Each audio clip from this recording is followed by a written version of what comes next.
Hi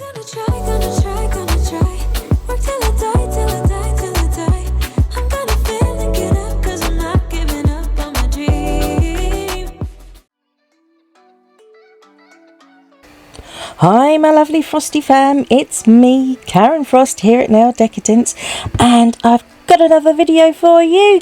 In this video I'm going to be having some fun with some Madam Glam products. I've got a builder gel, that was the first one. It's builder light pink, and then I've got 3 gel polishes, and I've got their top coat. And I've also got some gold leaf. That's obviously not from Madam Glam. No, gold leaf's everywhere, you can get it anywhere kind of thing. So yes, and obviously I'm using their lamp.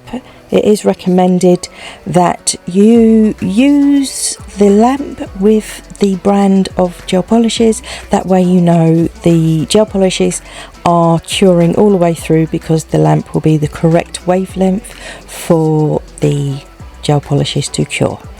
Anywho, also thank you Madam Glam, they did actually send me these products for me to have a play with, and I very much appreciate it. Thank you ever so much Madam Glam for continuing to work with me. I really appreciate it. Anywho, let's begin. So first things first, I prepared my nails the way you usually do. You push back your cuticles, you file down any product down to your thin clear base if you have one. I always do. Then I etch or remove the shine from the natural nail from the regrowth area. Then I apply my tips and I blend my tips in. I also remove the shine from the nail tips. This is something I always do, but it's something to note when you're using gel products. It is best to remove the shine, that way you know the gel is going to adhere properly to the nail tip and not separate from it, which is a possibility with gel. With acrylic you can get away with not removing the shine, although I always do anyway, a force of habit. But yeah, definitely for gel, remove the shine from the nail tips. So where are we? So we've blended the nail tips, removed the shine. So then I applied a layer of base coat. Whenever you're applying base coat, keep that layer thin. You can always add 2 layers if you so wish, but with base coat you always want to keep that layer thin. Base coats can have a tendency to heat spikes, so you always want to keep them nice and thin and do 2 layers as opposed to 1 thick layer. Also, when it comes to builder gel, again, thin layers are better than putting on loads in one go. Again, that helps to avoid heat spikes. This builder gel did warm up a bit for me, so what I did was I put it in low heat mode, and that helped a lot. Another tip for if your builder gel heats up is to place your hand in front of the lamp for like 10 seconds and then put your hand underneath it into the lamp fully afterwards. That can also help with the heat spikes, but it will mostly heat spike if you're putting on thick layers. So if you keep your layers a bit thinner, it's less likely to heat spike. So just bear that in mind with gel. So anywho, so I'm applying this builder in a bottle. It's light pink. I love the colour of it. It applies nicely. You can see how I'm applying it. I'm applying it in layers. These are long nails, so it is taking quite a bit of product to build up the correct thickness I need. And as with all of my videos using builder gels, there is a lot of flash curing involved because gel moves, and if you don't flash cure it and you try and carry on doing what you're doing, the gel will slide and end up all in your cuticles and everywhere else. Holding your nail upside down, you'll see me do that fairly often. That allows gravity to get the product to pool in the center of the nail, and you know, that way the it's thinned out towards the edges, but in the middle where you need your strength, it will be the right or correct thickness, so that you can build your apex. It's not as easy to build your apex if you're not flipping your hand over like I'm doing right now. Flip your hand over, let gravity help pull the product into the center, so build up your apex that way, and then quick flash cure in the lamp because you don't want it to settle back down again. And then yeah, once it's the right thickness, you can move on. As you can see, I've already done my opposite hand, so I normally try and do that first because that's the more difficult one, using my non-dominant hand. So I normally like to get that hand done out of the way, so I get my dominant hand done because that's the more difficult to do, because I have to use my non-dominant hand.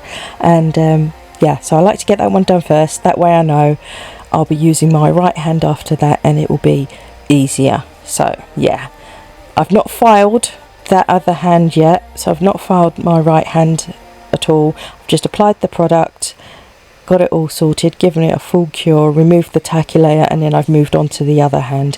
That's all I've done. And you'll see I just ripped it's repetitive in the sense of all the nails are going to be this pink until I get to the design portion. So I'm sorry if it's really repetitive and a bit boring, but I think it's worthwhile to see how I do each nail, because depending on the amount of product I've managed to get onto the brush is how that will determine how I apply the product to each nail as I go along. Because as you can see, if you look in my bottle, it might, you know, the product has gone down quite a lot in the bottle, so it's getting a bit more difficult to get it out. So yeah, I am sort of having to tip the bottle on its side to be able to scoop some more product out. If you're finding that is a pain in the bum, what you can do is use a brush, you know, a nail art or a gel application type brush that has a thin handle, and you can use that to scoop the product out of the bottle if that makes it easier for you. I've done that before when I'm nearing the end of a builder in the bottle type gel product before, so yeah, do bear that in mind. You can always do it that way, or you can decant it into a little pot, as much as you need. Don't decant it all. Yeah, decant it into a little pot so that you can use it. I mean, you could always pour it back into the bottle if you've poured out too much. It's not the end of the world, but yeah, there are ways if you're finding it difficult to get it out of the bottle with the brush that's provided. Just bear that in mind. But other than that, I really liked how these nails came out. I'm wearing them now and I'm very, very pleased with them. Yes. I'm really happy how these turned out. I love that baby pink. It's a lovely pink, that build. They've got another builder in the bottle, pinkish type colour, that I really like the look of. I might have to get that one. I can't remember what shade it was, but it's more it's pink, but it's not as bright a pink as this one. It's a more muted, slightly more peachy toned, kind of. Yeah, I'm gonna have to get that one. That one looked really nice, and I like how this is worn really well. I've had these on for probably nearly 3 weeks now, and I have got absolutely zero lifting, none whatsoever. They look, I might just take a picture while I'm talking to you. Yeah, let's get my camera out. Let's take a picture while I'm talking to you, and then I'll just insert it in the video. And you can see how they're growing out. You'll be able to see my laptop whilst I'm editing. Oh, let's put the flash on, shall we? Yep.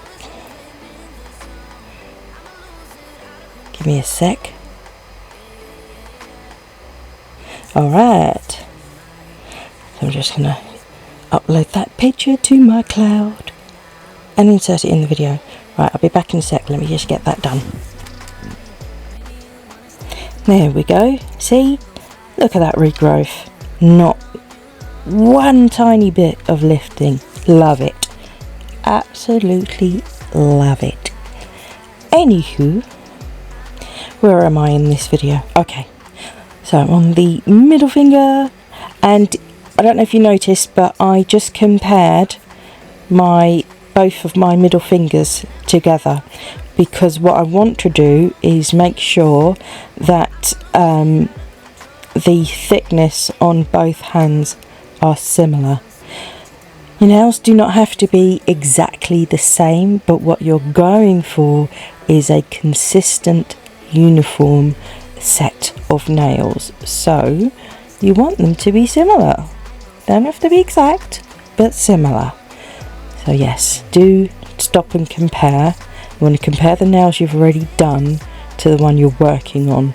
If you just solely focus on the one you're working on, you're more likely to have nails that are different thicknesses and widths and all of that jazz. I know when I first started, I would get totally engrossed and focused on that one nail that I'm working on at a time, and go through the whole process like that, and then by the end, after I've done my top coat and I then finally look at all the nails together, it would be at that point I'd realise that, oh, that nail's a bit too long, or that nail's thicker than that nail, and it really bugged me. So I say it probably in every video, but it's so important for you to compare your nails to each other as you're going along at each stage of the process, if you want a nice uniform set of nails that look very similar to each other, that are a nice family group as it were. So yes, that's probably the biggest tip I can give you to make your nails, to improve how you create your nails. I can't help you with speed and things like that. That comes with practice and time, and I'm not fast. I can tell you that now. I speed up my videos because I'm not fast. I won't do real time, because when I do my nails, it's my kind of little me time where I sit down and I forget about things that are going on, and I just focus on the nails and just relax and de-stress, as it were. So yeah, I take my time, I don't rush them. I take breaks often. I can't just sit down and just do a full set of nails in one go. I stop, I take breaks. I may even only do one hand and then the next day do the other hand. So yeah, it's a process for me, and I take lots of breaks. My hands hurt, my back hurts, this hurts, that hurts, yada yada yada. So yeah, it's a whole thing for me, but I don't want to rush it. I enjoy it. I enjoy the process. And I look back at how I used to do nails when I first started uploading videos, and I've changed my process quite a lot since then, and that's because practice, it really does change how you do things, because you learn. That's the whole point. You learn how to do things a better way.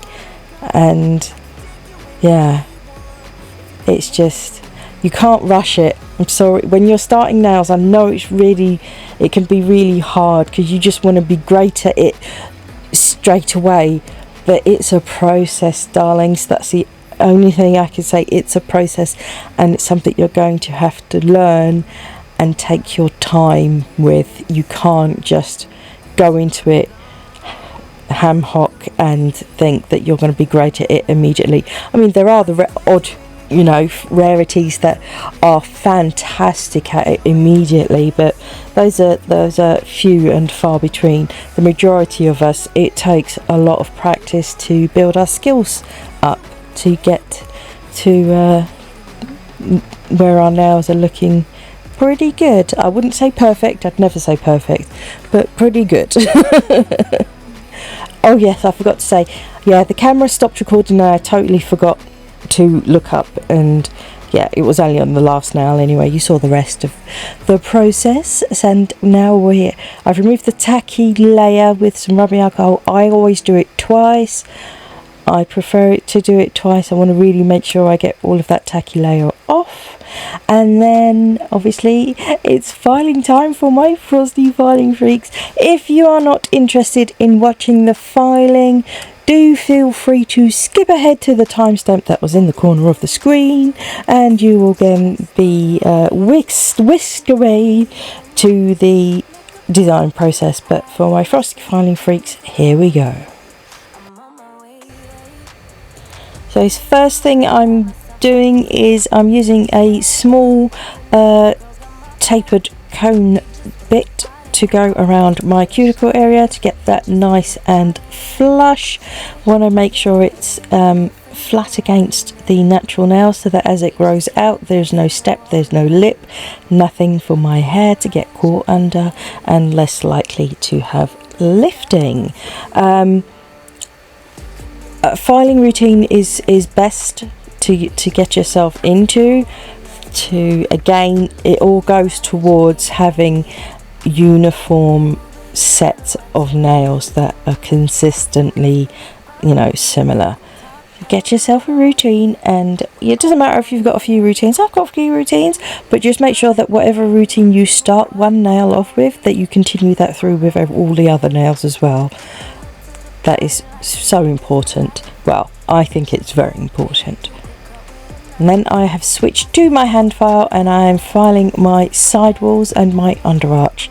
As you can see, what I do on one nail, I then do on the next nail, and I continue on in a routine. You see, I stop and look often, very often. I stop and look because I want to make sure that I'm not filing too much on one side of the nail, because I don't want it to be wonky. That is not what I'm going for. Now, I'm never particularly very neat with my gel application, as you've probably noticed. It's not the neatest, so it is going to take a fair amount of filing to sort it out, but gel files a lot easier than acrylic, so it is what it is. We'll plow on through and we'll get there, don't worry. So as you can see, I'm using a 80-100 nail file for this bit, just to it just goes a bit quicker that way. We all know that I like to use my e-file as much as possible to save my fingers with the hand file, so using an 80-100 means it's going to go a little bit quicker than if I used a 180, let's say, because an 80-100 grit is harsher, it's more coarse. So anywho, I've done my sidewalls and my underarch, so now I've switched to a larger tapered cone barrel bit. This is one of those 5-in-1 bits, and I'm just going to use that to go over this entire surface of the nail to remove any dips, lumps and bumps, and just any debulking. I'm just contouring the nail and making sure that my free edge is no thicker than a credit card, because I cannot abide really thick nails, especially on the free edge. I can't stand it. It makes things be like picking things up and stuff that much more difficult. So if you can get your free edge around the thickness of a credit card, that is the most ideal thickness to have. If you can get away with a little bit thinner, then get away with that, but you don't want to go too thin, because then obviously then it becomes weak and you're more likely to get a break. But I find if it's any thicker than that, like trying to get my cards out, you know, your credit cards out of the purse and things like that, it makes it so much more difficult and picking up coins if your free edge is too thick. So do bear that in mind, that living with nails is a thing. And you want to make living with nails easier on yourself. So yeah, keep the free edge no thicker than a credit card. Never ever.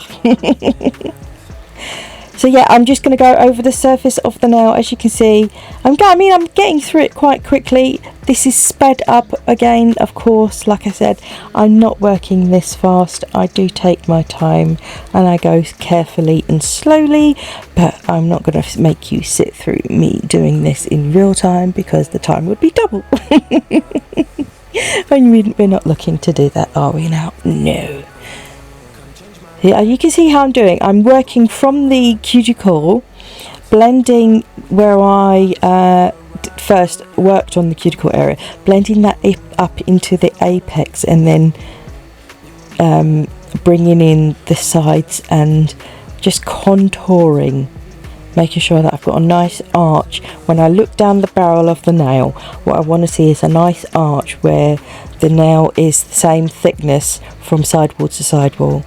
And then if I look from the side profile, I want to see a nice slope up from my cuticle area to my apex, and then tapering down towards the free edge. That's the contour I'm going for. So I like to have my apex in the back third. So I'm just going to look over the nails, see if there's anything that needs to be dealt with. I'm using a 180 grit file now to just make sure that was it the 180? I think it was. Or is it the 150? Or did I go back to the 80, 100? Oh, I've forgotten. No. It's the 100, 180 file. Anyway. So yeah, I'm just going over my sidewalls and my free edge, making sure there are no frills underneath the nails. I can't stand any bits underneath the nails, that drives me nutty. So yeah, I'll stop and look, and I'm going to make sure that my free edge is nice and straight, it's nice and squared off, that my sidewalls are nice and even, that I don't have any wonkiness, and I'm just overall making sure that my shape is looking good. That's what I'm going for. I want to make sure it's looking good. So yeah, I'm quite fussy. You've probably guessed that by now. I'm very fussy, we'll say, not even quite. I'm very fussy with the way I do my nails. And because I they're on me, I'm going to be looking at them every day. If I don't get them the way I want them, my OCD kicks in and I can't take it, and I'll have to redo them. So I do take extra time when doing my own nails, because I can't deal with any imperfections. Not that they're perfect, don't get me wrong, they're not perfect, but if there's any obvious inconsistencies, I can't abide it, and I'll have to redo them, which, yeah, it's a whole thing. OCD is not fun to live with, but comes in handy for certain things. So yeah, I'm going to buff the nails, just get them nice and smooth, ready for the old gel polish. As you can see, just using this buffing block, and it was hurting my fingers to use it, so I figured, you know what, let me just switch to my sanding band. It's easier on my fingers, it does a very similar job, and if need be I can always buff them again. But this is just a 180 sanding band, and it just smooths the nail over really nicely. You can see how I'm using it. I go up and down the nail, I also go side to side, and if you noticed just then, I was using my thumb to make sure, because I use my thumb to feel the nail, and I'll make sure that there are no lumps and bumps, and if I feel anything, then I will obviously file that and make sure it's nice and smooth. I stop, I look, and I look from all different angles. Look from the side, look from the front, look from the bird's eye view, look down the barrel, from the free edge down to your cuticle, if you know what I mean, that kind of angle. If you're just looking at the top of your nails, you are really not going to see any imperfections. You're not. It just isn't going to allow you to. You really do have to move your hand all over the place. Don't be afraid to look at that nail from all different angles. There we go. So I've done the most of the smoothing with the sanding band. So quick buff over and then I should be done. When I'm going to do gel polish, I quite like them to be smooth-ish. You don't want them to be too smooth because you don't want your gel polish to peel off, of course. Yeah. Right, finally finished with that. So I've washed my hands and now I'm going to do the gel polish. So as you can see, I've got the gel polishes out. I'm putting a line of the gel polish onto a palette. So I've got the Hollywood, which is that, it looks like it's white but it's actually a very, very pale pink. And then I've got Rodeo Drive and oh, I forgot what the other one was called. Anywho, to get them, and then I just use a dotting tool to just swirl the colours, and then I used one of these ombre brush to pick up the gel polish marble and drag it along the nail where I want it to go, like that. And that's how you get a nice marble. It's a very easy way to do a very pretty marble. I love doing it that way. You're less likely to put too much polish on that way as well. So whilst I've fully cured that, and just into the tacky layer I'm going to press in some gold leaf. I thought it could do with a bit of something. So yeah, I just wanted to add a little bit of gold leaf. So I'm just literally sticking it into the tacky layer. You could just put on a bit of base coat, put the what's it called, gold leaf into that, and then cure it in place if you want to. The only thing I'd say is what you want to make sure you do is use a silicone tool or a finger, your gloved finger or something. Just press down that gold leaf foil and make sure it's nice and flat, otherwise it will be sticking up and it will end up peeling off, and you don't want that. Also, I didn't do it in this video, but when you're doing things like this, whether it's glitter, the silver leaf, whatever, stamping, when you're doing art like this on your nail, it's best to base coat over the top of it, then top coat over that, and that secures it in place. I didn't double top coat. It's not actually double top coating, but that's what I call it. I didn't double top coat, so some of my gold leaf has worn away, and that's because I didn't base coat and then top coat. You always want to give it that extra layer of protection when you're doing things like this. I didn't do it because it's just on me. It doesn't matter. But if it was a client, I definitely would have put a base coat over the top of the gold leaf and then top coated over that. I don't like double top coating, especially when the top coat is tack free. I'm always worried that it's going to peel off. This top coat from Madam Glam isn't tack free, so you could definitely get away with double top coating with that one because there is a tacky layer to it. So yeah, you could do it that way instead of base coat and then top coat. Definitely possible. I think I only flash cured the marbles actually, because I'm going to obviously give everything a full cure once I've finished doing all of the colours that I'm doing. So as you can see, I have moved on from the marble to this kind of abstract wavy line thing. I don't even know what to call this. What do you call this?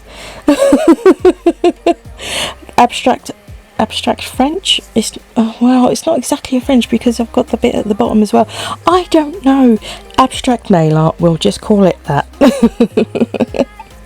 So yeah, moved on to that. So what I'm doing is putting some of the whatever colour I'm using onto the palette to do the cuticle area bit, but the top part by the free edge, I'm just freehanding it with the brush from the bottle, because they don't have to be, each nail doesn't have to be exactly the same. That's the beauty of this type of design.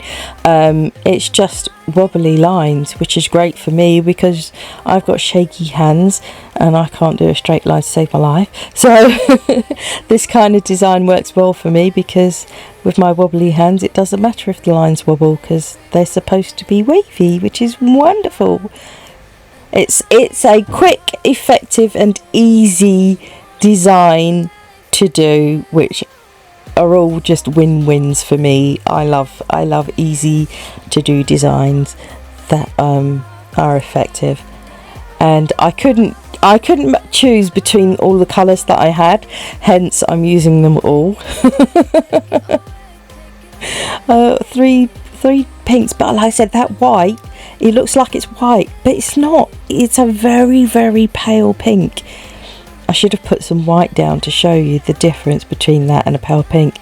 It's very, very subtle, but it's not a pure white. Well, I think these three pinks looked quite nice together. I don't normally do just a really, really girly pink set of nails, but lately I think I've done like 5 or 6 pink designs in a row, which is quite unusual for me. Well, you'll see them in videos coming up. I've done a few designs that are predominantly pink, which is unusual for me, but yeah, a lot of pink going on. So yeah, get ready for loads of pink nails, guys. You might get bored of it, but they are all different. So I've fully cured these layers now because I'm putting on a second coat. So I want to make sure the colour is nice and opaque. So I'm going to go over that first layer and make sure it's really, I get the full colour payoff and that it's not patchy at all. But you do want to make sure that you give that first layer a full cure for 60 seconds before you go in with the second layer. I'm going to use the brush from the bottle to do that top bit, because like I said, it doesn't have to be amazingly neat, because, well, it's not meant to be, is it? I'm going to flash cure that in place because I can be clumsy and I don't want to smudge it. So I'll just flash cure that in place so I know it's not going to go anywhere, and then I can move on to the other finger. I don't know if you noticed the way you can see it's if you look at the brush, you can see it's very, very slightly pink. It's not white. Right, happy with that coat.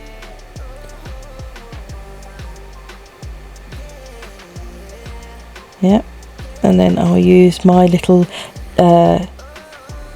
it's a long liner brush to fill in the area by the cuticle. Get that second coat on. Try not to get it on your skin like I do, because you don't want gel polish on your skin, and if you do get it on your skin, do what I do. Use a it's just a little nail art brush, very cheap brush.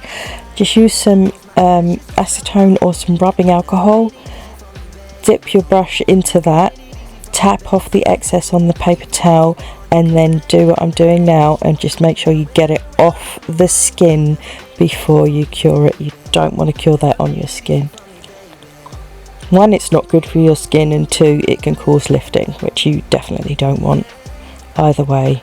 Overexposure is not good. You'll end up with allergies. So the less you touch your skin with it, the better. And if you don't have shaky hands, you probably don't get gel polish on your skin at all, which is even better.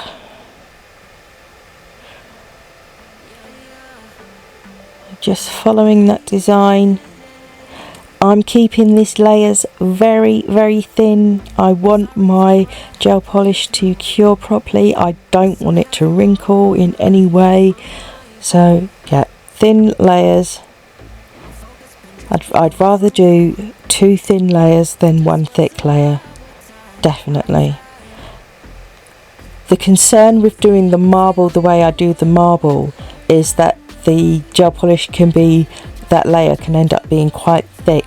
So when you're applying it, make sure you really stretch the gel polish out across the nail, and don't be afraid that if on the sides, if you see it pooling, don't be afraid to remove some excess off the sides. Oh, top coat. So now it's time to top it off and keep it tough.